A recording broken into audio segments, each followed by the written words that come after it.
And it's funny because you start every conversation asking your guests, like, kind of, what's your money story? It was actually one of the inspirations for the first activity I do in the high school curriculum. I ask students, what's your money story? What's your experience been with money so far? What's the biggest lesson you've learned about money? Who gave it to you? What was it? How has it affected your mindset about it? What feelings come up when you think about money? So a lot of kids don't even realize that they start feeling stressed or anxious when conversation goes to money, and they don't even know why. And it's often because at home, that is a stressful or anxious conversation, and it's almost been passed down to them. So getting kids to recognize what their current mindset is about money. Is it something that is abundant? Is it something that's very scarce? Is it something that they will never have? Is it something that will always be there? Do they think that they can earn as much as they want? Like, just figuring out where they are right now and then starting to build the picture of where do you want to go. And then now we fill in the gap of how to get there and what your beliefs have to be in order to be able to do that. So that growth mindset. Hey, it's Rocky. Welcome to Richer Soul. Today's guest is Rob Phelan, who is teaching kids about money and entrepreneurship.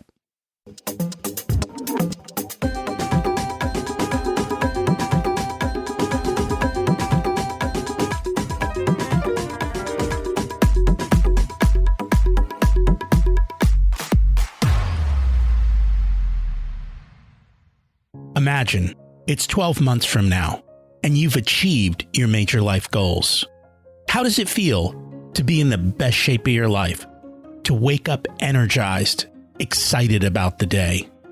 To have great relationships and friends who support you and propel you forward?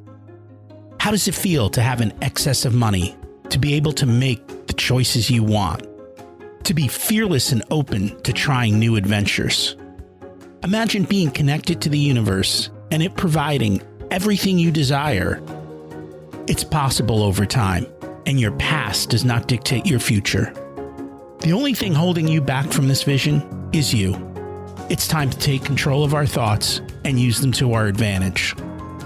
Welcome to Richer Soul, where we achieve our dreams and bring balance to health, wealth, relationships, time, and spirituality. If you have not had a chance to listen to episodes 1 through 9, I encourage you to go back and listen to the framework behind Richer Soul and how to create the life of your dreams. You can also find all the show notes for this episode at richersoul.com. While you're there, you can sign up for a monthly email where I share the best articles I read this month, let you know about upcoming episodes, and share a little wisdom. You can also listen to coaching calls under the Coaching Calls tab. I also share the most interesting articles I read every week on Facebook at facebook.com/Richer Soul. And there's also a Facebook group where you can ask questions and interact with other listeners. Today's quote is from Mark Twain. Don't let schooling interfere with your education. That's the topic today, educating our youth about money. Because as society, we do a poor job of this. It's amazing that we go to school to get a job, to make money, and they don't teach us about money. More on that shortly. Last week's action step was to examine the food/fuel you put into your body. I've been cutting back quite a bit on my food intake and trying to be better about what I eat. What about you? How's your diet going? We all have one. Sometimes we actually put thought into our diet, though, instead of the seafood diet, where we see food and we just kind of eat it.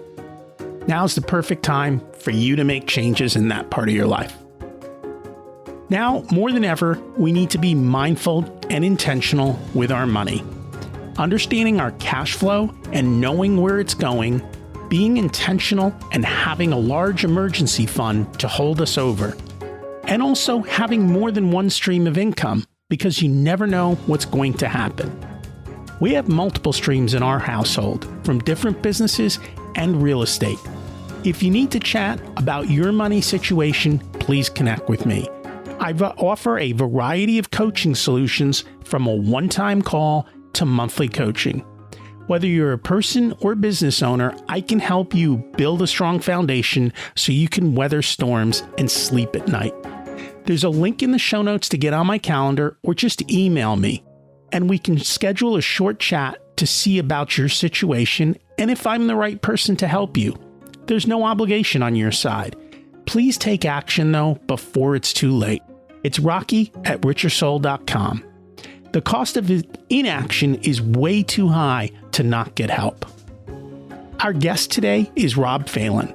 He is a high school personal finance and math teacher in Maryland. He has a passion for helping to create more financially literate society to help break the cycle of high levels of debt and stress that come with uneducated decision-making with regards to money. Rob has co-created the Choose FI K-12 Financial Literacy and Financial Independence Curriculum, which you can find at choosefi.com/K12. And it's free for educators to use in their own classrooms. Rob is also the author of The Simple Startup, a beginner's guide to starting a business, and he enjoys mentoring young entrepreneurs as they start and grow their businesses. Rob and his family are on the path to financial independence, which they pursue through the principles of earn more, spend less, invest the difference, and enjoy the journey. Let's meet my friend and our guest, Rob Phelan. Welcome to Richer Soul, Rob Phelan. It's great to have you join us today. Thank you so much for having me, Rocky. And I'm excited for the conversation. So we always like to start at the beginning. What was it like when you were growing up, and how much did your family and school teach you about money? Growing up for me, I have almost two different stories. I grew up from 0 to 9 in the U.S. So my parents are actually from Ireland originally. They moved to the U.S. Just kind of to try something different. Ireland was kind of going through a rough time economy-wise. My mom was qualified as a nurse. My dad was an engineer. And they said, you know what, we'll try something different. And the U.S. ended up being where they went because my mom was able to get a visa as a nurse to work in a hospital in Long Island, New York. So they both moved to Long Island. I was born there. And then we moved back at 9 years old to Ireland. And so then I got to experience like secondary school and most of my teens in Ireland. And then at my early 20s, I decided, you know what, I'm going to move back to the States and, try it myself, something different, something exciting. So it's been a really kind of interesting thing to look back on and see, okay, how are my perspectives different to maybe my peers growing up? So thinking about living in the US and growing up here, I feel like I got a great education in terms of I was a very confident child. I feel like US schools were really good at teaching kids that they should believe in themselves, that there's this very strong growth mindset. You can do anything you set your mind to. America is the land of opportunity. You can go start a business. You can go be a leader. You can be president if you want. Like there was just that kind of mentality instilled in, and I don't know if it was just my school experience or across the board for the US, but that was certainly something that my dad will tell me. He's like, you as a child were just instilled with this confidence that came in school. And then I feel like my parents were kind of pushing that as well at home. Like I was always encouraged to be an independent child, an adventurous child. If I wanted to try something new, they were extremely supportive of that. When it comes to money, I would often say like, I want something. I was the child who, be in a store and be like, I want that. And my dad would be, rather than saying, no, you can't have that, he'd be like, okay, these are the things you would have to do in order to be able to pay for that. So very early on, there was this idea that money doesn't grow on trees, and I was going to have to earn earn the money to pay for whatever it was I wanted. And I have like a burned in my mind memory of one Christmas came up and I had gone to a Lionel train store. So like, those really kind of cool electric trains. And I was just like fixated with these. I loved trains growing up. And this particular train set was $150. Which at probably 7 years old, I was like, I want this particular train set. And again, rather than my dad saying, that's a really dumb buy, like you're going to get, an hour of entertainment out of this before you're bored of it. He was supportive of that. He's like, okay, well, here are different chores that you can do. You can go recycle bottles and cans in the local supermarket. So in New York, you were able to recycle those and get a nickel probably for every bottle. So I'd say for months, I collected bottles and cans from my neighbors. I took them to the recycling center, built up my change. I did some chores at home. If I got any birthday money or something like that, it was saved.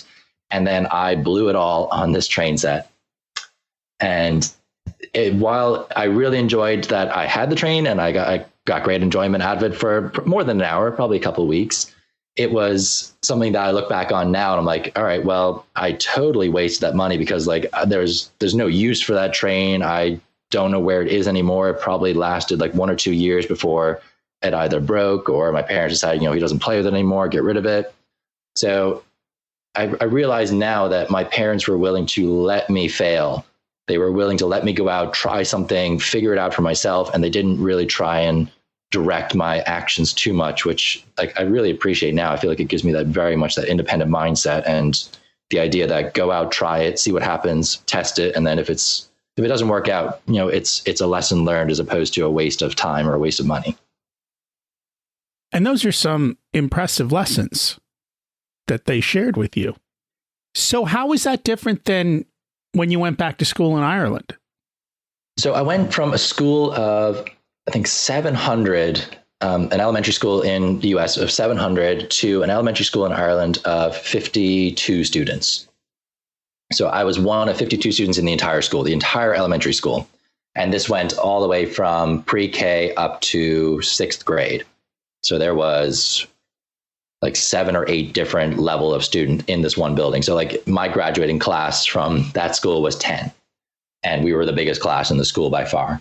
So it was like a small little rural area, very tight-knit community.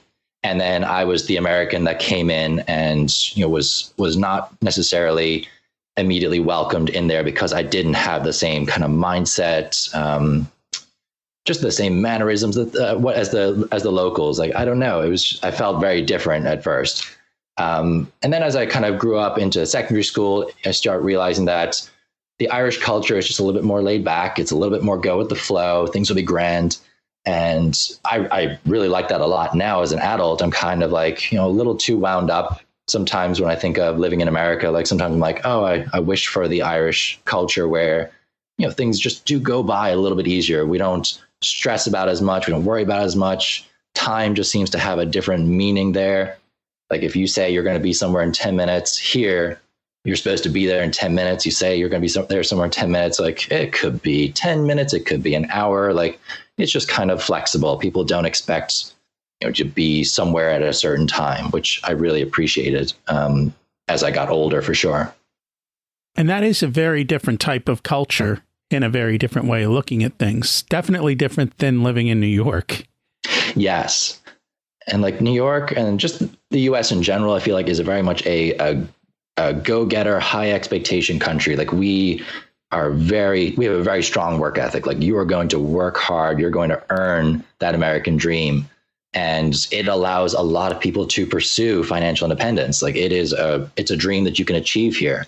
In Ireland, like I hear my friends talk about, like I've talked to them about financial independence, and they're just like, yeah, things are okay. Like, I don't really need this financial independence. Credit cards aren't as big an issue. But then there just isn't this desire to stop working because, maybe because work just isn't as taxing as it is here. I'm not sure exactly why, but I guess the vehicles we have in place to allow us to pursue financial independence are much better here than they are back home.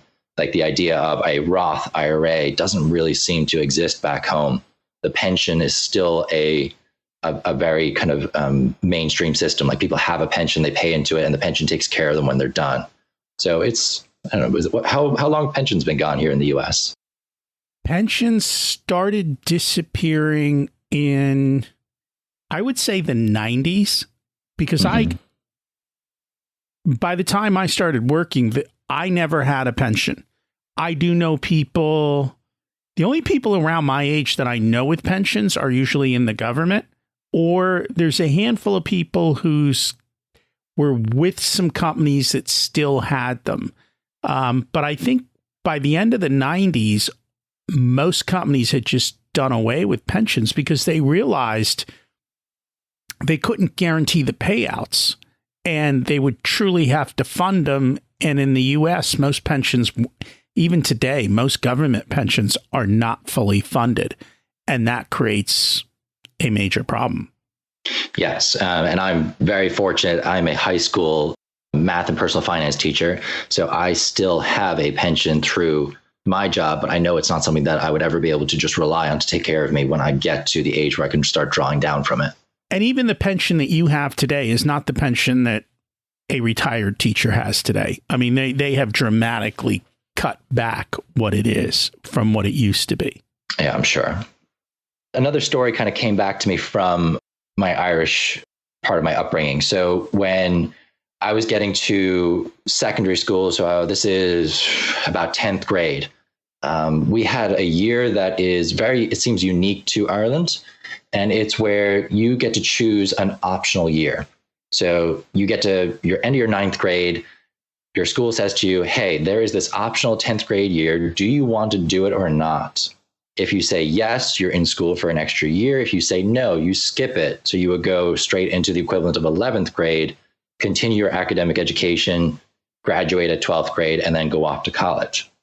So in this optional year, what you're doing is you're working on self-development. There's no standardized testing. There's really no grades at all.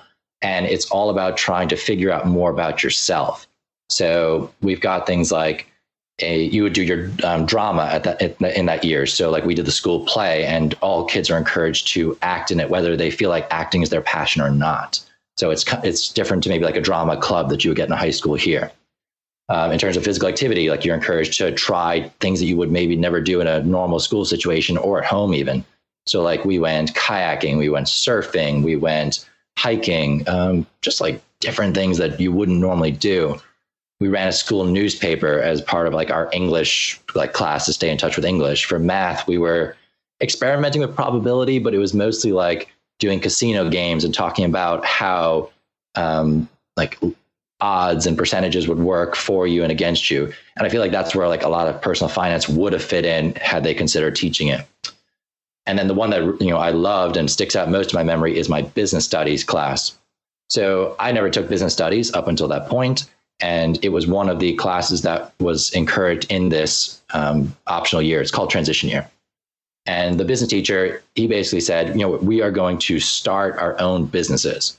So rather than kind of talking about it, rather than just doing the academic kind of, here are the parts of a business, here's how you write a business plan. It was, no, we're going to come up with an idea.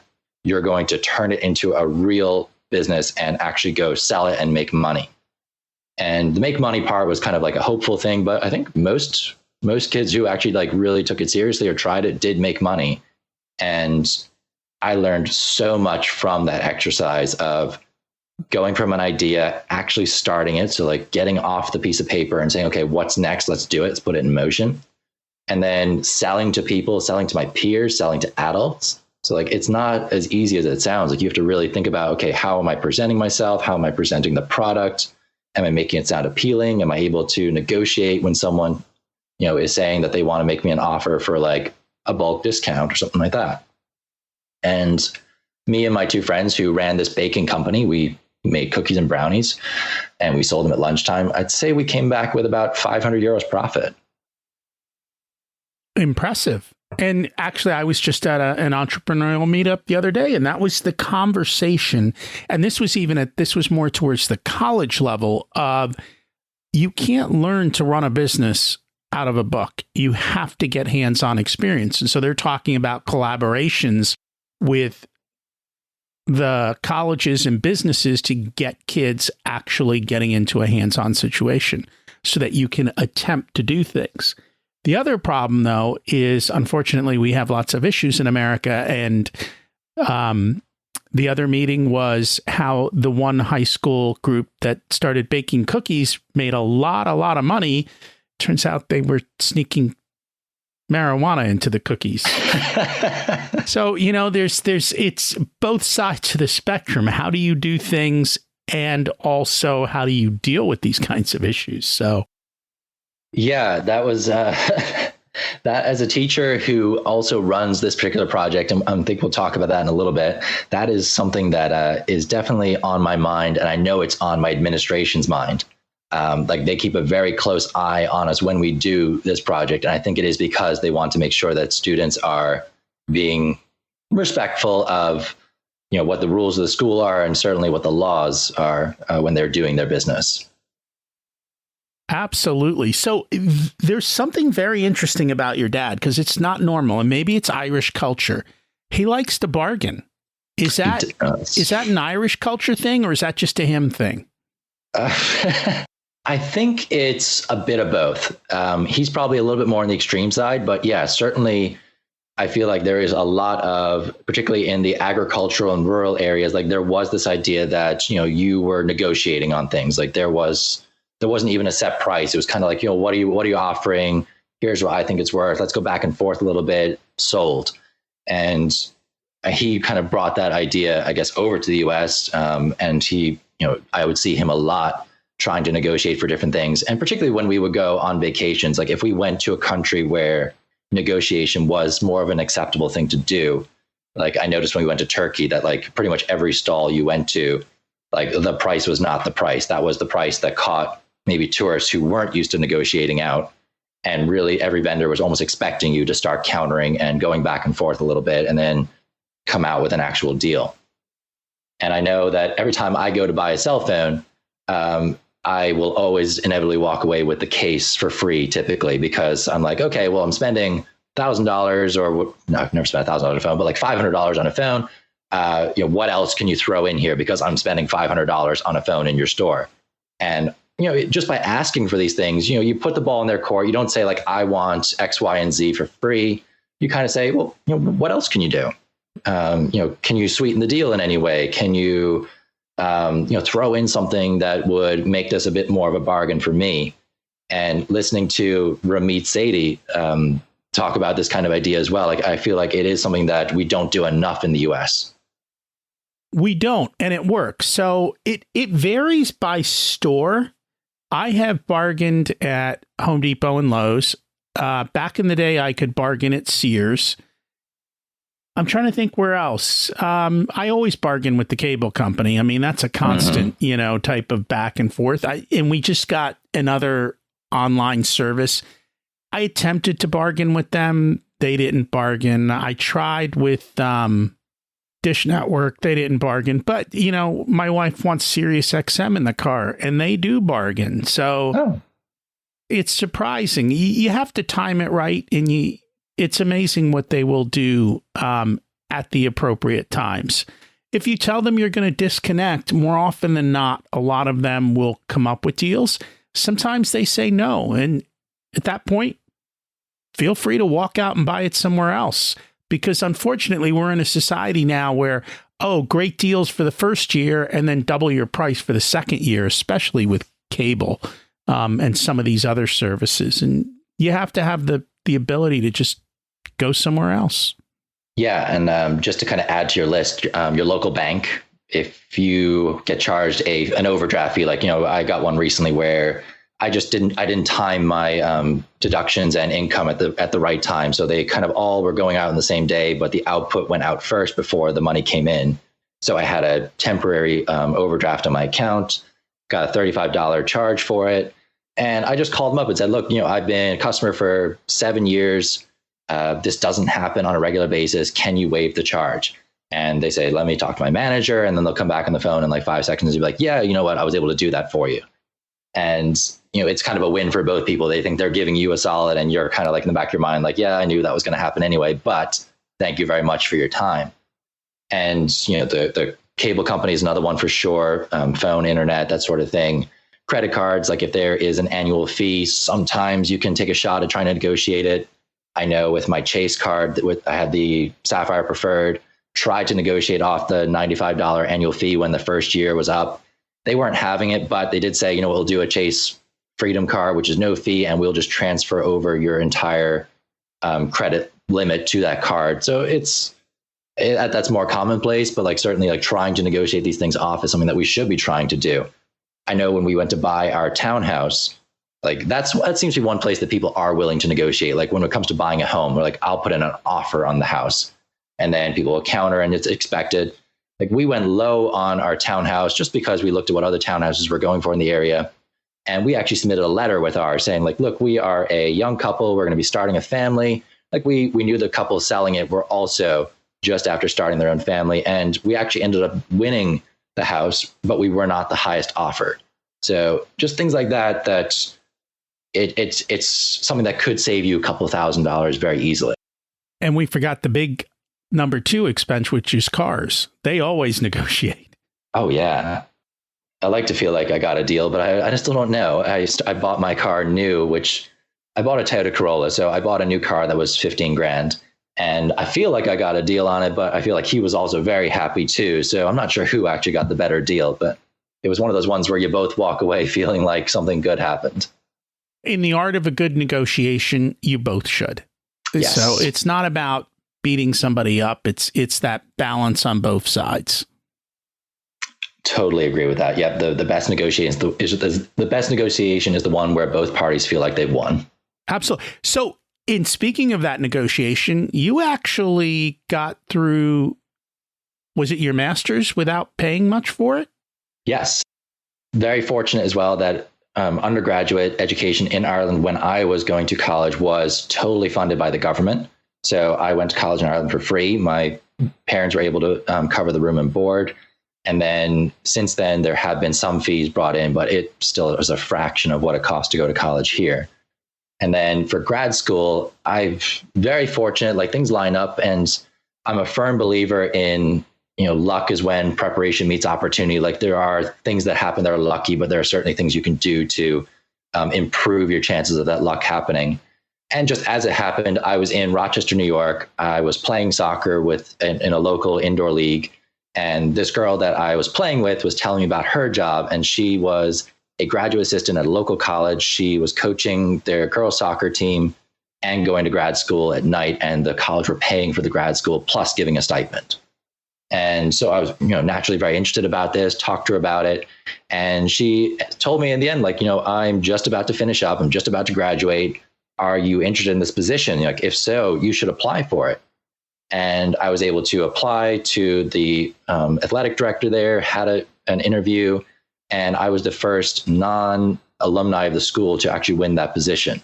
So, and I don't know if there was just a lack of candidates going for it that year, or if I was a stronger candidate than the others, but it was certainly something that really set me up. I got a master's degree, and I came out net positive from it, which is a rare thing to happen here. And that's always good. It's just, you keep looking for opportunities to find things and you will eventually find them. Absolutely. And so you've continued your business kind of entrepreneurial journey. You're a school teacher on one side, but then you have a bunch of different side hustles that you're involved with. And you're also part of the fire community. Why don't you share a little bit about that? So about 3 years ago, I was told from my school, from my principal, that there's a position in the math department. It's teaching this class called contemporary math. Didn't really know anything about it, but he's like, I want you to teach it. So I was like, okay, no problem. And started looking into it. And I realized it's actually a financial math class where you're supposed to be taking financial topics and kind of interweaving a bit of math through it. So you're kind of teaching math through financial topics, which awesome, fantastic. That's the way a lot of math should be taught, through real life situations and stuff like that. But I realized that my financial knowledge was limited at best. I was kind of relying a lot on my wife at the time. She was more of the financial guru in our house. She was handling a lot of our savings, our spending. She was handling a lot of the bills. And I didn't like that imbalance, first of all, in our relationship. And I know it was something that we both really wanted to fix. And then this was kind of just that kick that I needed to really start looking into this and figuring it out. So I went down the rabbit hole. I found Dave Ramsey, started there. We got ourselves out of debt. So we had some student loans on her end. I had a small student loan that I used for living expenses when I was up in New York to try and build credit. And then we had 2 car loans as well. So we knocked those out within about 18 months. And as we were getting towards the end of that journey, I realized, the kind of like most people, that the Dave Ramsey baby steps after you get out of debt are just a little bit lacking. So I started looking for more. I found podcasts like Choose FI, Afford Anything, Stacking Benjamins was another one. And Choose FI in particular was one that resonated with me. I loved listening to it. I loved hearing the crowdsourced information that Brad and Jonathan, the 2 hosts, were not necessarily the fountain of knowledge. They were bringing people in who were experts in their area and able to share. And I know you've been on that podcast as well. And I really just kind of resonated with this idea of financial independence. It's possible to work hard, get that reward later and you don't have to work for the rest of your life. You don't have to be stressed about money for the rest of your life. Like that definitely appealed to me. So I started kicking into gear. I was like, okay, the foundations of financial independence are earn more, spend less. And then with that gap you create, really start investing it wisely. And as a teacher, and my wife is a psychotherapist, like we didn't have a huge shovel in terms of an income. Like starting us off, we were both probably bringing in a combined total of like 80 grand. And we both started looking at our jobs, like how do we increase our income? And she actually moved from a group practice into a private practice. So she opened her own business essentially. And I went to education. I was like, okay, I can get more CEUs. I can get more educated to move up the salary lane. So I got up to the high salary lane as fast as possible, which is one way that teachers can increase their income. I took on the soccer coaching role in my school. And then when I kind of realized I tapped out like my ability to earn more without just putting in more time, I started looking at side hustles as an alternative way to build income. And the first one I took on was lacrosse refereeing. So that was refereeing girls and high school girls lacrosse. And the only reason I got into it was when I was up in New York doing this grad school thing. The local lacrosse board said, hey, we're looking for officials. We have a big shortage of them. Would any of your athletes be interested in doing it? And none of them were. So I went and said, okay, you know what? I'm not doing anything in my off season. Like I'll try it out. So I got qualified. I got certified, did a couple of games here and there. And then when I came down to Maryland and I was really starting to, kick this into gear, I was like, okay, this is a legit side hustle that pays actually really well per hour. So I found my local boards. I made sure I was, certified and all that stuff. And then I really started officiating a lot, and it started bringing in a good bit of money, which was great. So I kind of got used to this idea of like, all right, we can really bump up our income. We can really kind of be in control of this. It's not just your job, and start looking for even more. And the idea then got in my head about this idea of passive income. Like, what is the thing that you can build, put into place that will just start generating money for you for potentially the rest of your life? And that really got me thinking about writing a book. And that idea was in my head for a while. I was like, I don't have anything to write about. I don't have this topic that anybody else would want to read about. And then I started teaching this financial literacy class, and I realized, you know what, that project I did in transition year, that entrepreneurship project, that is what I need in my class. Like, we need to talk more about the earning more side. Like, the financial literacy curriculum that was there, it was a little too much about kind of cutting costs. It was a little dry, it was a little boring. I wanted something more exciting that kids could really learn from and, sink their teeth into and get excited about. And I just realized that there wasn't much in terms of resources for that. Like, how do you set up a business? How do you teach kids how to set up a business? So I ended up reaching out to my old high school teacher, asked him what resources did you use? He sent me out a couple of things. It was kind of very pieced together. He was kind of the fountain of knowledge in that sense. So I kind of was like, okay, this is it. This is what I want to write about. And I know you said you can't learn how to start a business from a book, but I ended up writing, it's essentially a workbook. So we won't call it a book, a workbook that takes students through the process of how to start a business. So how to generate an idea, how to get that idea off paper and into the real world, and then how to develop it into something that's going to be profitable. Interesting.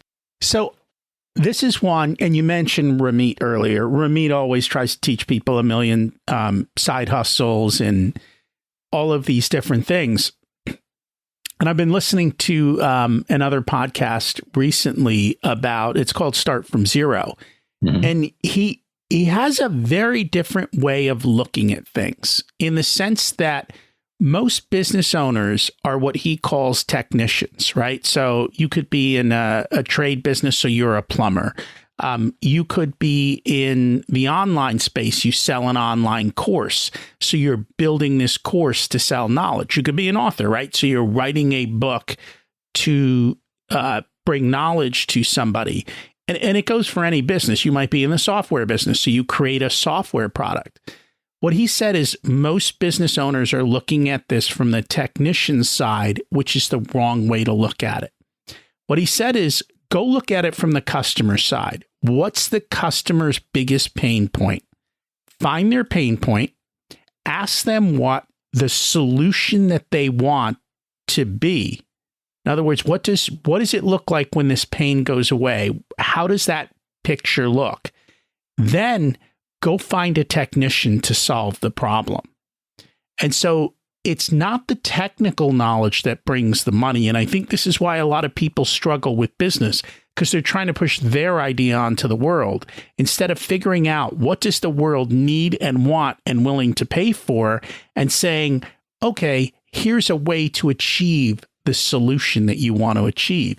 And focusing on their pain and their result is a very different way to look at that. And I know when I go in and I teach entrepreneur classes in the high schools or the college, the first question I ask people is, what's the difference between an entrepreneur and a business owner?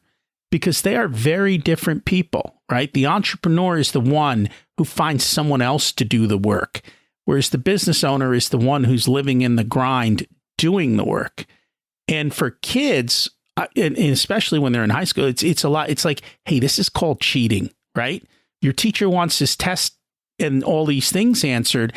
And in school, you're required to do it. But when you're an entrepreneur, you send it to Fiverr, pay someone $5 and you turn it in, because who cares, right?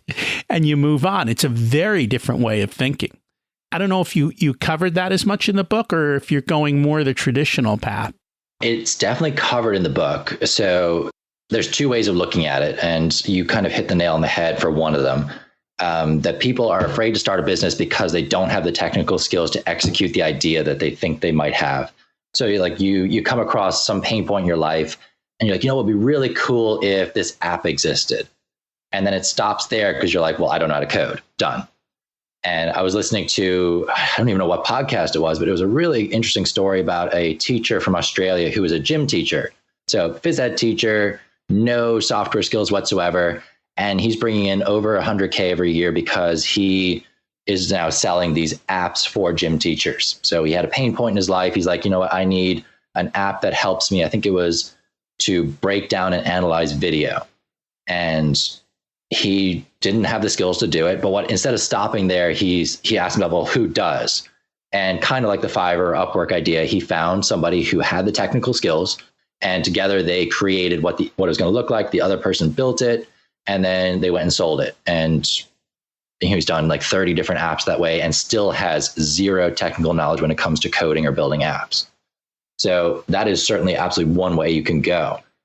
And the other way then, of course, is to think about, okay, well, what are my skills? What are my areas of expertise? What do people ask me for help with on a daily basis? Because if they're asking me for help with something, then I am a perceived expert in that area. And there is a way to monetize that because I'm bringing value to people. People sometimes think like, I'm not the best at this. I'm not a master of this particular craft. So there's no way that anyone's going to buy it from me. And all you have to realize is that, well, actually, no, you just have to be better than pretty much most of the people around you. And you are already a perceived expert. You're going to be able to sell that skill. So I ask students, to kind of try and identify, well, what can I do? What can I do better than the person beside me? What are my particular interests? And then trying to kind of piece together a puzzle of what does a business look like around that. And then you go to the customer and say, okay, what do you guys want? Like, I know this pain point exists for me. Does it exist for you? So we do that market research. If we get a positive kind of feeling back, we go a little bit further. We say, okay, let's try and turn this into a business idea and then really test the market, see, is there something we can do with it? And then the reality is it doesn't have to be the next $1 million trillion business. Like, we are looking for something that allows students to go through the exercise of getting an idea into a working product or service, approaching customers, doing some market research, seeing, how do I adjust this to meet the needs of the market? How do I get a customer to say, give it to me. I need it. I want it. Like that point where you are asking the customer no longer what they think, but are you willing to pay for this? Can you pull out your money now? And that's the one that a lot of people are so scared of, like to ask people, all right, I know you're going to tell me that it's amazing, it's brilliant, it's beautiful, but if I'm charging $20 for this, are you going to buy it from me right now? That's called sales skills. And we talk about that a lot. You've got to have those sales skills. Kids need to learn it. Everyone needs to learn it because that's how you get the $20. Until you ask, it's not coming your way. Yeah, until you ask, everyone's being really nice to you, and they're not going to want to hurt your feelings. They're going to tell you, yeah, it looks great. It's so good. It's going to sell like crazy. And then as soon as you say, oh, well, awesome, it's $10. Like, how many can I take? How many can I put you down for? And if the person at that point is like, you know what, throw me down for 10, for 5, like, yes, I'll take it now. You've got a product or you've got a service. If they're like, come back to me in a couple of months, whatever it is they do to deflect, you're kind of like, I gotta rethink this idea. And that's something that the workbook does a really good job of kind of prompting students through. So there's an instructor edition that goes with this, and it will have those sorts of questions for the teacher or parents to ask of their students and say, these are kind of things that you need to think about. These are ideas that you should have. And it guides the student through it and the teacher without anyone having to have any like expertise in starting a business. So that's the unique part about this book, is that any teacher can pick it up and use it with their students. Any parent could pick it up and use it with their child. And there's enough guidance and support for you that you can go from start to finish without having to be an expert in this. And that sounds like an excellent exercise, regardless if you want to run your own business or not. It's just a great learning opportunity for kids. Yeah, you think about all of the skills that come with owning a business or starting a business. And the things like the sales skills, the communication skills, the organizational skills, the financial skills, the tracking, everything that you're doing, the recording of stuff, like the pitch, like they're all things that even if you never start a business in your life, they're going to be skills that will stand to you in the future and help you either push your career forward or your relationships forward, whatever it is. Like, it's just a real confidence builder. It's a soft skill that a lot of employers look for. I just think that there is so much to this project that is underneath the hood of starting a business. That there is.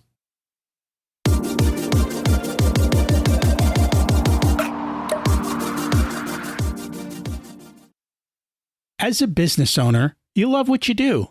It's why you started your business. However, the business of business causes you stress and anxiety and keeps you up late at night. Welcome to the club. Over 80% of business owners hate the business part of running a business. It doesn't have to be that way. No, you don't have to learn how to read complicated financial statements. We create systems that run in the background, and I implement the systems in conjunction with your bookkeeper and accountant, analyze the information, and bring you better questions on how to run your business. It's a lot less expensive than you think to have a service like this, and not having it is why so many business owners struggle with money.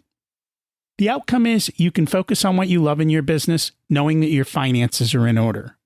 Your business becomes more valuable, and banks are standing in line to provide working capital. You get to sleep at night. Learn more by listening to episode 163 with Mike Michalowicz as we discuss the process, or go to profitcomesfirst.com. Want to cut to the chase? There's a link in the show notes for a 15-minute no-obligation call to see if this makes sense for you. Schedule now and get your business on a rock-solid foundation.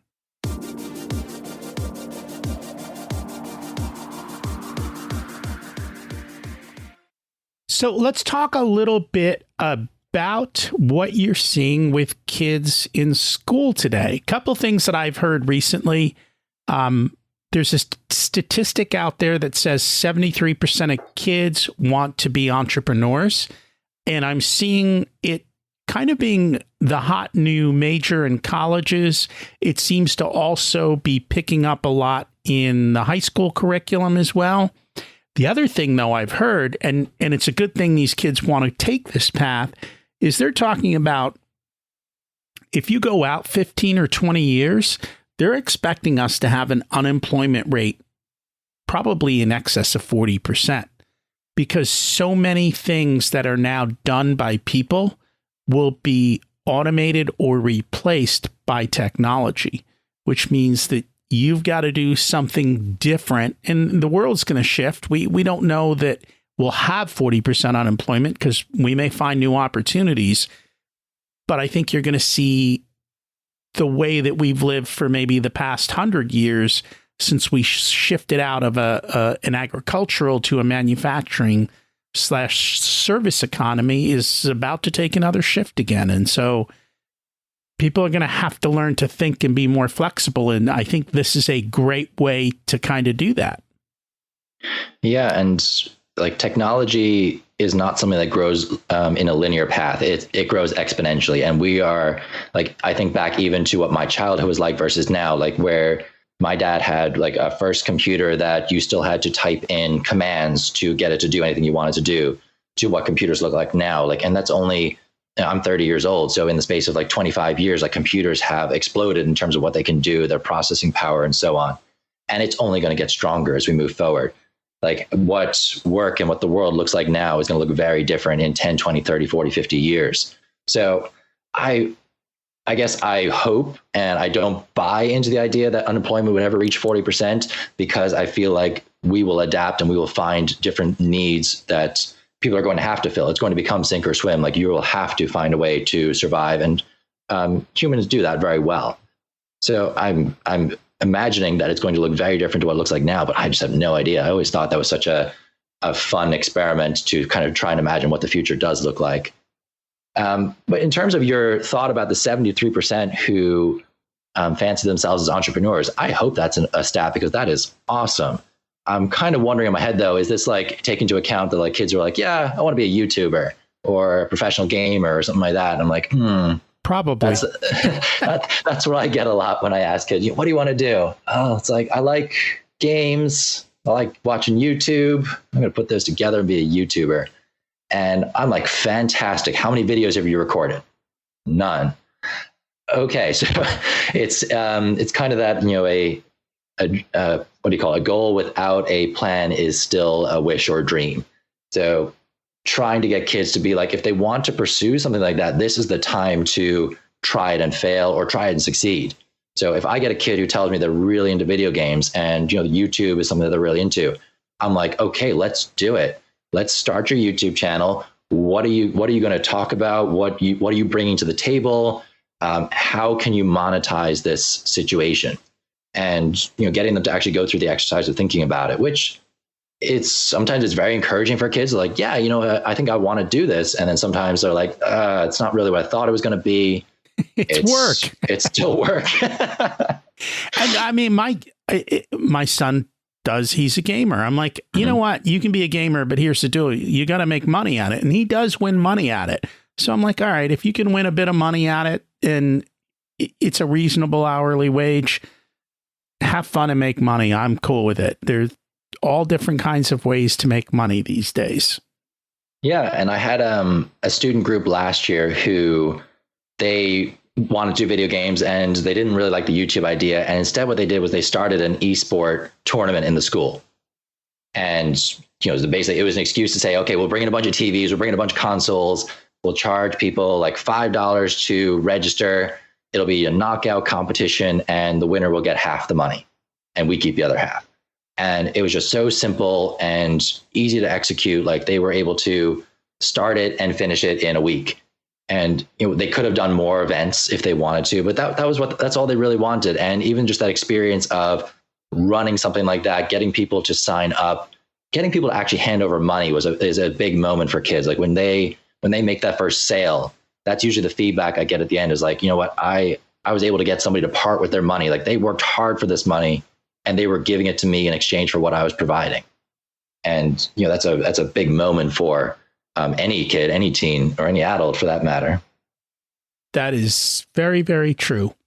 So you are working with Choose FI and their foundation, which I also support, you've created a financial literacy program for, and I guess it's K through 12 education. So completely across the curriculum so that kids can start learning about money at a very young age, which there's no reason they can't. My kids started at 5. There's no reason we can't teach money because most people aren't taught it. Can you share a little bit about the curriculum and what your goals are with that? Yeah, this was inspired because when I started teaching financial literacy, I didn't like the curriculum that was there. I wanted to bring in some of my own ideas. And I wasn't happy with what I had. I was kind of assembling a lot of different things at once. I was like, you know what, I think I want to rewrite this. I want to make something for myself that works. And then I was like, well, if I'm going to do that, I may as well like do it for a bigger audience, like in case anybody else wants to use this. And I was listening to Choosify at the time. I reached out to Brad from Choosify and I said, look, I'm probably going to rewrite a financial literacy curriculum. I like a lot of the content you're putting out there in Choosify. I'm going to probably use a lot of that in the curriculum. Are you interested in like coming on board with me and like maybe we can do something together that's for Choosify? And they jumped on it. Like Brad's like, yes, absolutely. We've been thinking about this. We want to do that. Come, down to Richmond and meet us. And I went down to Richmond during the World Cup final. When was the last one? 2018. So 2018, went down. We watched the World Cup final together. We talked financial literacy and what it was going to look like in schools and the problems that were there. And from there, we assembled a team. So there was 3 of us that started, and we said we want to create a financial literacy curriculum that isn't just about the literacy side. Like there's enough of that already that's not really working super well. Like we don't want to do the same thing again. It is about what you know, but it's also about your mindset, your beliefs, and your actions. And we really wanted a curriculum that was going to try and change those things as well. So we started with the tenets of financial independence, the earn more, spend less, invest the difference, broke that down into what should a high schooler know leaving high school that would prepare them to go on a path to financial independence as an adult or college student. And then backward mapped it even further into what should it look like in middle school, what does it look like in elementary school. And we actually have a pre-K. I'm going to call it a curriculum. It is a curriculum, but it's like a lot of independent resources that a pre-K teacher could tie into their classes. There's a lot of like books that have ideas about saving or setting a goal or sharing or taking risks, things that are reachable concepts for kids at each age group that all feed up to the high school level, where we're saying by the time they get to senior year of high school, they should be fully capable of making good decisions on how to reach financial independence. So you said 3 words. Can we dig into these? The first one was mindset. So what is the shift in mindset? So when you talk to your average high schooler about money, the reactions you get are usually split down the middle. There are some who already realize there's a problem, and they're usually the ones who maybe have had either a tougher upbringing or they've had parents who have really kind of exposed them to what the world kind of looks like, that you are going to have to make money to survive. Like everything rotates around money. And then you've got the others who kind of don't even realize there is a problem. Like I'm good. Like, why do I need to learn about money? And trying to get students to realize first that you have to almost create the problem, the need to learn about this thing. And it's a sales technique as well, where you have to like create a need for your product. It's a hard one to do sometimes, but you create the need for it. And then you start talking to kids about, well, what is your current mindset about money? And it's funny because you start every conversation asking your guests, like, kind of, what's your money story? And it was actually one of the inspirations for the first activity I do in the high school curriculum. I ask students, what's your money story? What's your experience been with money so far? What's the biggest lesson you've learned about money? Who gave it to you? What was it? How has it affected your mindset about it? What feelings come up when you think about money? So a lot of kids don't even realize that they start feeling stressed or anxious when conversation goes to money, and they don't even know why. And it's often because at home, that is a stressful or anxious conversation, and it's almost been passed down to them. So getting kids to recognize what their current mindset is about money. Is it something that is abundant? Is it something that's very scarce? Is it something that they will never have? Is it something that will always be there? Do they think that they can earn as much as they want? Like, just figuring out where they are right now, and then starting to build the picture of where do you want to go. And then now we fill in the gap of how to get there and what your beliefs have to be in order to be able to do that. So that growth mindset of, I can do this, I can achieve this, anybody can do this. And so you said beliefs, and that was the second one. So let's dig into that more. Is it just the belief that this is possible? The belief that this is possible, that you've got some different beliefs that come from different places. Like I've heard kids say, well, rich people, like, they don't get rich doing honest work. Like there's something underhand to this. And if you are chasing money, then you're probably not like a strong moral character, or there's some question about like morals and being rich, like that you can't have both. So I find that that's one that we have to kind of address as well. And that one's hilarious, because if you're a sports star or a YouTube kid who opens toys on the internet, they're not evil rich people, are they?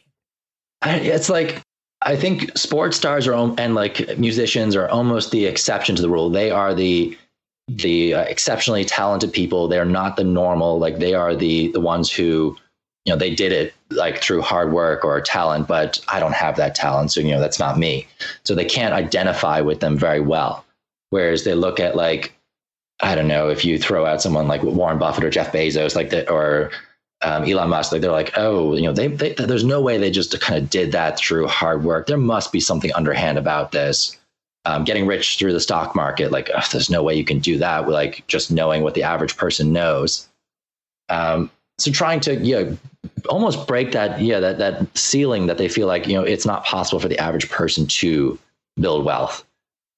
And then if you can't see possibility, you can't achieve it.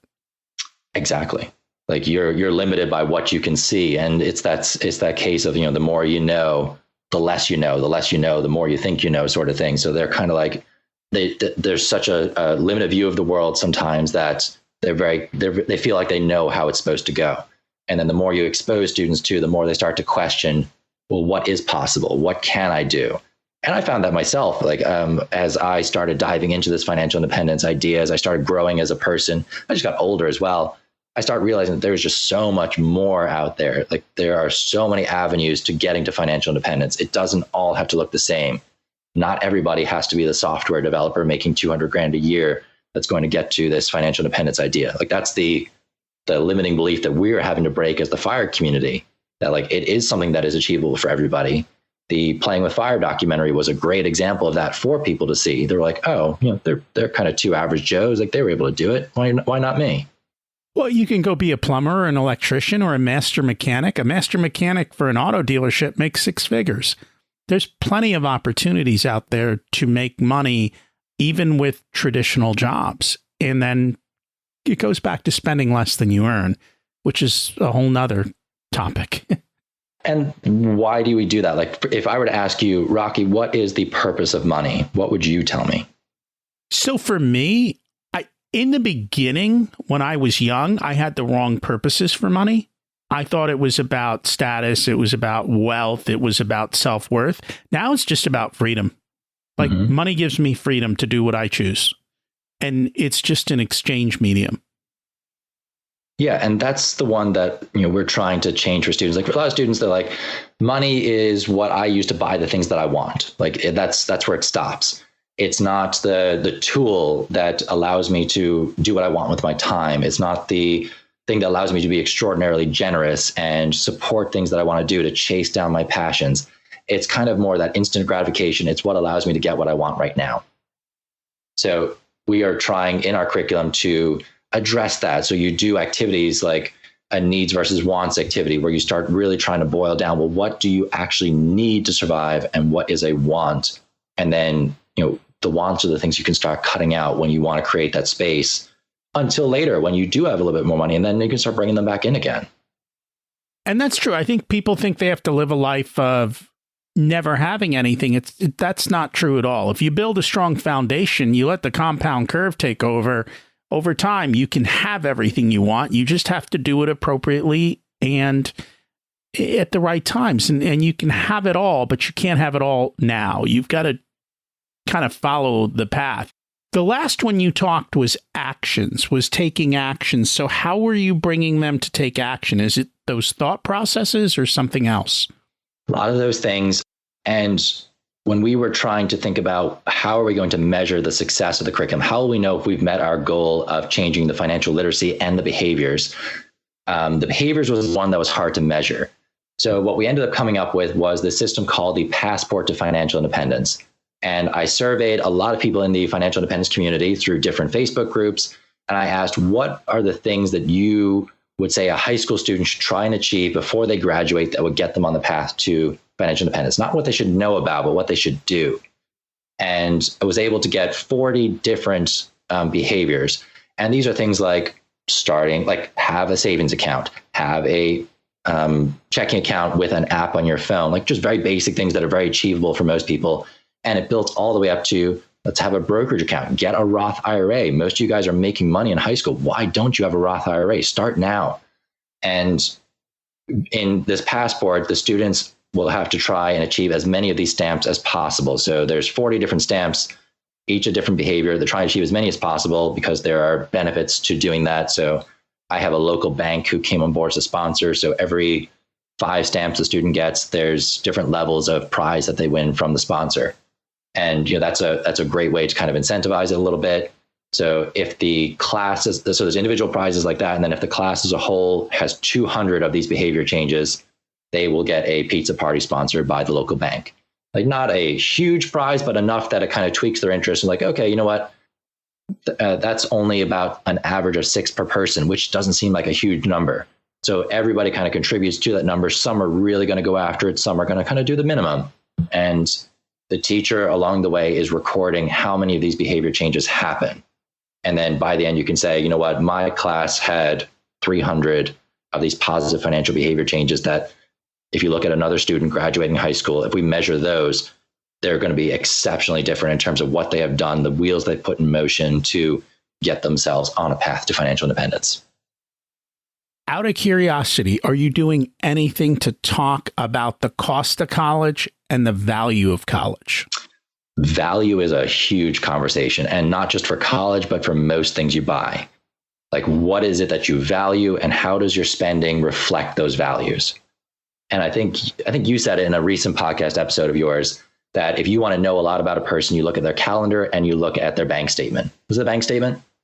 Yes. Was that the one you said? Yeah. Yes. I mean, just look at where they're spending their money and where they're spending their time. So we want to talk about the same kind of idea. What is it that you want to spend your money on? Where are your values? And then keep the things you value highly, get rid of the things you don't. Like that kind of conversation is one that we have. But we want then to really have students thinking about, okay, if I value this particular item, I can keep that in my budget. If I don't, I want to get rid of it. I feel like I've drifted from your question a little bit. Well, I guess it's more the fact that you've got these kids coming out of high school. You've taught them financial literacy, and now you're going, hey, let's make a financial decision. Do you want to spend $320,000 on college? Do you want to spend $120,000 on college? And most of these kids are making decisions that are barely $120. And now you're asking them to make a decision that's through the roof. And yeah. I wasn't sure if you focused at all on that whole conversation. So we do have a unit on return on investment. So what you're getting out of what you're putting into it. And college is, one of the best examples you can have, where we talk about, well, what do you need to, in terms of qualifications, to do what you want to do? So in terms of career, what do you want to do? How do you get there? What are those steps to getting there? And if college or further education is one of those steps, what kind of college do you need to do that? And there are very few careers out there where the name on the certificate that you get actually makes much of a difference. So I know as a teacher, like, it does not matter if my degree comes from an online college, if it comes from a 4-year university, it just does not matter. Like, as long as you have a degree, you are certified to teach, and you are probably going to get a teaching job quite easily. Nobody cares what the name on the graduation cert says. And trying to tell kids, like, okay, you can start to think about things that way. Like community college, it's a 2-year experience. It's still college. Technically, you still have to go to classes. You have to be responsible for yourself. And then if you go on to a 4-year college after that, there's no asterisks on your graduation certificate. Like, it doesn't say like, oh, you went to 2 years of community college and then a 4-year. You just get a degree from the 4-year college, and that's it. So letting kids know that that's like an option, and there isn't this like stigma or whatever it is about going to community college, like, that's something that we try and break as well, in terms of a belief that, like, that's something you can do. You don't have to go to a 4-year. You don't have to take out a ton of student loans. And then how much should you pay for a degree based on your salary is the big one. I think you kind of actually put me on to that really cool documentary, Broke, Busted, and Disgusted, right? Yes. Yeah. That's where it's the parents and the kids having the conversation, because the kids are like, sure, we want to go here. And the parents are like, okay, we'll sign the papers. And the kids come out and go, what do you mean I have a $1,500 a month payment? Nobody told me this. And it's true. Nobody told them that. But that's the price for the fun you wanted to have. Or even worse, the parent takes on the student loan. Like, I think For people hitting retirement, adults hitting retirement, the second highest debt that is out there is student loans. And we're having parents taking on student debt for their kids, and then getting to a point where they're no longer working, but they still have debt hanging over them. And it just ends up being this situation where, well, now kiddo is going to have to take care of mom and dad because they took on your student debt. So we talk about that as well. It's like, well, do you want to be taking care of your parents when you get older, or do you want them to be financially independent as well, so that you can be independent as long as possible? And we actually have kids go home and start talking to their parents about, what are you doing with your money here? Can you make sure you're set up and good to go? And that's true. That's where the conversation gets real. I think that really puts it in the kids' thing is, hey, your parents have been taking care of you for the last 18 years. You're going to have a little freedom, but if your parents aren't in solid places, you're going to have to start taking care of them in 18 years. And you're going to have to start helping them out. So make sure that they also have a good, solid financial foundation on their side, because that gets scary. What? They're living longer and longer. They are. And so the actuarial tables now go out to 120 years. It's said that, so you've got kids in high school, and probably even if you're born now, or if you're in high school now, there is a very good chance that you will live well past 100. Mm-hmm. And so the question is how many of those years do you want to work at something you hate? How many of those years do you want to get stuck with debt? And we talk about compound interest. Compound interest works the same way compound debt does. And so if you start making small bad decisions, they compound, and pretty soon, you're 60 years old with a ton of debt and a long life to live. And that's a scary place to be, I guess, and not one that I want to see. And that's a hard one sometimes to convince a high school student about. Like, this idea of retirement, you kind of said a job you hate. And most of them are kind of like, well, I love my part-time job in McDonald's or Roy Rogers or wherever it is I am. Like, I don't mind that. I'll work for the rest of my life. And it's such a limited experience that they have on kind of what that's like, that it's a hard conversation to have. So by doing things like the passport, you kind of get them to put the wheels in motion, even if they don't truly value them yet. Like, if I get a student to open a Roth IRA, and even if they put $10 in there to get the stamp, they've got a Roth IRA open. Like, it's there, it exists. They've already started it.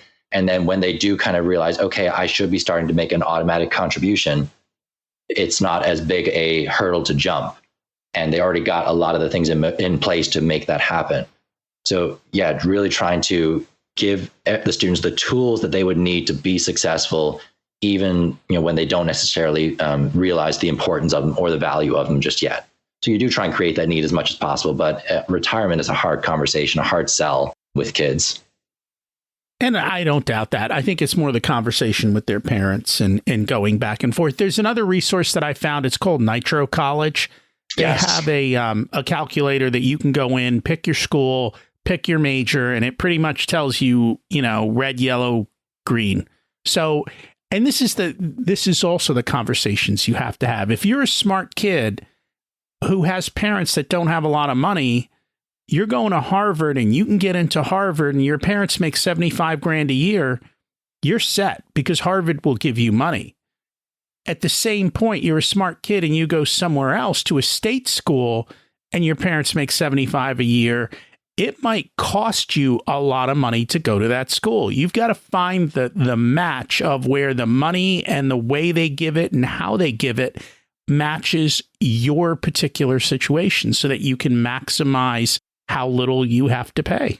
Yeah, and the Nitro calculator is great as well, because when you put in your major, it will, I don't know where it's pulling the data from, but it pulls out what the median salary is for that major. So like we have a local private school and we have a local public school within a half-hour radius of where we are. And it's super interesting, super quick to do. But you pick your major, you put it in, and then you say, okay, well, what would it look like at the private school? What would it look like at the public school? And the difference in terms of the amount of debt you would need versus your expected income, like they all look at it like, well, the state school, duh, like that's the one you should go to. But you can put in the scholarships too. So if that school gives out scholarships and you're going to get scholarships, So you've got to be in the top 25% of the class to get money for schools that give out merit. So if you're that person and you can apply and you can get a ton of money, then you can put that money into the calculator and it will recalculate for you. And if I can talk to students early enough, like if I could talk to students, or if we could get our middle school or elementary school curriculum kind of putting those thoughts in their head, like when I am going through early stages of high school, can I start thinking about scholarships? Like usually they get to me, they're seniors. So by then, if they've got scholarships, great. If not, it's almost borderline on too late to start doing it. There are some things we can do to lower the cost of a college, but a lot of the colleges have given out their money already. So you have to try and start thinking about, okay, well, what is the best now decision with the resources I have remaining? So it certainly is something that, you would love to have this conversation with kids while they're younger and for them to actually take it on and listen to it for sure. Yeah, I would think that when you're walking into high school around ninth grade, all of the concepts should be in place for them to start working towards their goals, meaning you're learning how to take standardized tests because that has a big outcome on whether or not you're going to get financial aid. And then the question is, are you even the right kid for college, or do you want to go down a different path? Because there is tons of money for people in non-college paths if you choose to go down that road. And having those conversations so you can start to make the decisions. And I know it's a shame because here you are with kids at 13 and 14 saying you've got to start making life decisions, and you do your best, right? You can't figure everything out, but you can start to steer towards a certain path.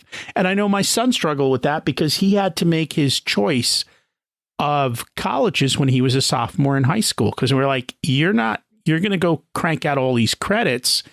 We need to have conversations with a college. Which one are we going to? And so we spent 2 years throughout those conversations, and he ended up going to where we built the path. He could have gone somewhere different, but at least we had a path forward. Mm-hmm. And it sometimes it is just giving kids the tool. And sometimes it is, if you give them a goal, if you give them a pathway, something to work towards at that earlier age, they often excel more in school because they have the why. Yes. That can be lacking sometimes as well, that if we wait until our junior, senior year, we don't really have that strong why for doing well in school or taking these extra classes or going down a particular path. So yeah, I think that's an awesome idea. And I'm sure your son will benefit hugely from that you guys had those conversations at an earlier age.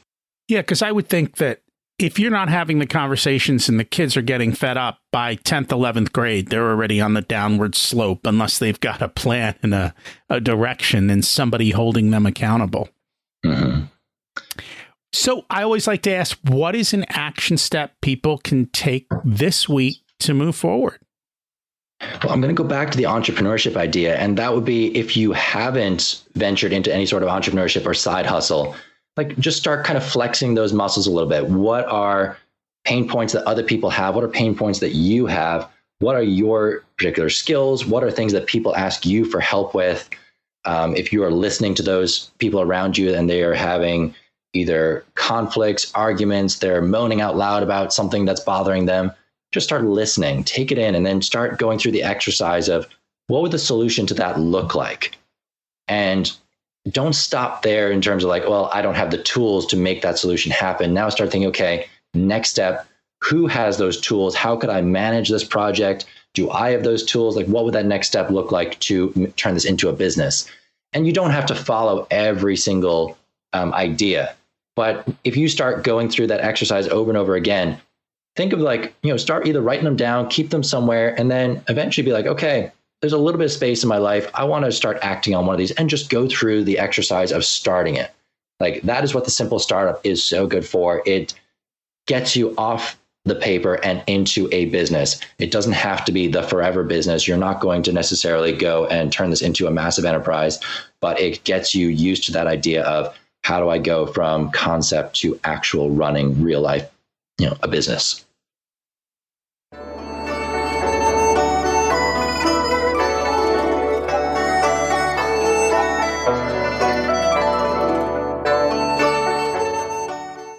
It's time to learn the secrets of life. What's your secret to living an abundant life? My secret to living an abundant life is, I would have to say, that growth mindset that I really started adopting, where I don't feel limited by what my current situation is, by my degree, by my career. Like, it's not that like I have an abundant amount of money or that things are amazing at the moment. Like, it's just that there are limitless possibilities almost. And as soon as you can start adopting that sort of mindset, like, that is the key to living an abundant life. Like, when you suddenly see there is no ceiling anymore, there's nothing to stop you. You can choose whatever pathway you want. And too often that ceiling is put on by ourselves, not by others. We choose to create that ceiling. Yep. The greatest limit in your life is you. What did you learn later in life that you wish you would have learned sooner? That you don't need someone else's permission to be successful.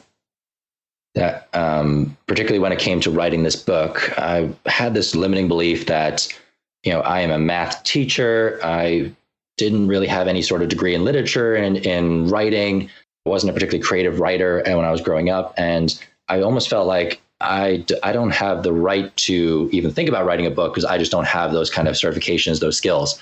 And realizing that you don't need to be certified in something. You don't need a college degree in something. You don't need someone's permission to go pursue a path. You can go learn a lot of these things yourself. And then like you said, you can outsource a lot of things you don't know how to do and still make that dream a reality. That you can. And for those of you who are waiting for permission, I grant you it right now. Whatever you need permission for, yes, go do it. Just go. As long as it's not illegal. Okay. Be good. And so this is, I think, really applicable to you because you are dealing with high school seniors. If you were to give an 18-year-old one specific piece of wisdom, what would it be? It's that one I came back to before, that a dream without a goal without a plan is still just a dream. And you need to really start thinking about, what do you want? What are the steps to getting to where you want? And what step can you take right now to get started? And it's not a unique idea. I did not come up with that. I've heard that in a lot of different places. And it's just a piece of advice that I'm like, yes, that is what every kid needs to hear. Like, that it's great to have a dream. It's great to have a goal, but you've got to build the steps to achieve that goal. And then you got to actually start. Like, what are the long-term steps, the medium term, the short term, and then what's the one you can start right now? And there's a lot of adults who need to hear that too. And I'll be honest, like, my coaching sessions for people who just come to me for a dream session, that's literally what I do for them. I show them opportunities on the ground in front of them that are zero risk, that are easy to do, and that will put them on a path towards their dream. And we spend the time to figure out what the dream is and do all of these things. And then for a lot of people, what I've also learned is they need accountability. They need somebody constantly there saying, let's keep going. Oh, you've got a problem. Let's figure out how to get through this problem. Let's jump this hurdle and let's keep on the path. And for those who do that and spend the time and have a coach, it's just incredible results. Yeah. And you got to know yourself. Like, what kind of person are you? For me, I can be very self-motivated in a lot of things. I know for me, when it comes to working out, I want the accountability person. I thrive when it comes to things like being part of a team because I like having the group that holds everybody accountable. And my wife is the opposite. She is extremely self-motivated. Like, she will just take herself out and go on runs whenever she gets a chance. Like, so know yourself, know what your strengths are, know what your weaknesses are. So that's SWOT analysis of yourself, and put the things in place that will help you to be successful. I think that's an idea from James Clear with Atomic Habits.